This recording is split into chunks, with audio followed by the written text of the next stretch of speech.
Le 9 février dernier, les principaux acteurs du projet de l'écoquartier fluvial de l'île Saint-Denis se sont réunis. Ils ont assisté au déchargement des modules préfabriqués en bois de la future résidence sociale étudiante. Une technique qui consiste à acheminer les modules par la Seine depuis leur lieu de fabrication. Une étape symbolique, 12 mois avant la livraison de la résidence pour les Jeux Olympiques de 2024. C'est un projet que nous avons nommé Empreinte, donc deux phases majeures. Une première phase, c'est la phase des JO, donc 2024, où nous accueillerons 2700 athlètes et officiels le temps des Jeux. Puis ensuite, le projet prendra sa vision et son visage final. Et dans le cadre de cette phase, donc, le projet mutera donc, en un quartier mixte, durable et vertueux. Nous avons une visibilité et une vision et une ambition de développer donc des programmes vertueux à usage mixte, puisque c'est la ville d'aujourd'hui, mais c'est surtout la ville de demain.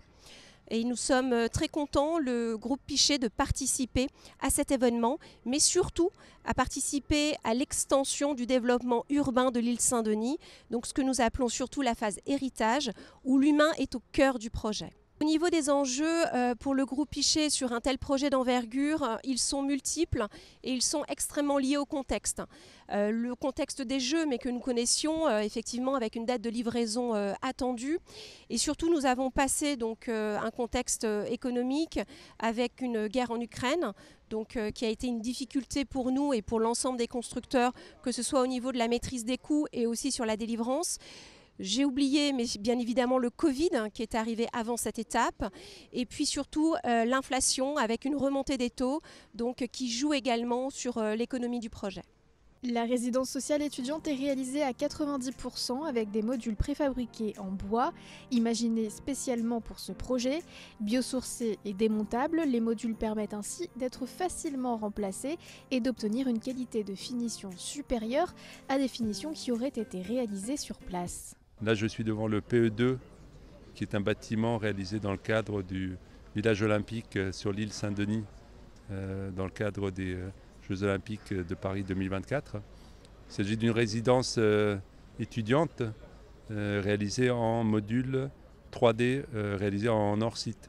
C'est-à-dire qu'ils sont réalisés dans un atelier et ensuite transportés en volume par la Seine et montés un petit peu comme un Lego. Chaque chambre étant un module, et ensuite les circulations communes, les escaliers et le rez-de-chaussée sont réalisés sur place. Donc c'est une technologie qui est en plein développement en France en ce moment et qui permet de réaliser les projets plus rapidement avec moins de contraintes logistiques sur site et une qualité de réalisation bien supérieure à la construction traditionnelle. C'est tout l'avantage d'une résidence étudiante puisqu'on peut adapter les chambres pour loger à chaque fois 2 athlètes dans une chambre étudiante qui ensuite sera utilisée par un seul étudiant. Donc il y a très peu de travaux entre la phase des JO et la phase ensuite de fonctionnement normal, ce qui permet de minimiser en fait, les coûts éventuels qu'une transformation aurait nécessité. Située face à la future place de la Batellerie sur l'île Saint-Denis, la résidence étudiante accueillera donc dès l'année prochaine 266 athlètes et leurs accompagnants lors des Jeux de 2024. Elle comptera ensuite 142 appartements de 18 à 37 mètres carrés portés par le bailleur social Espacil.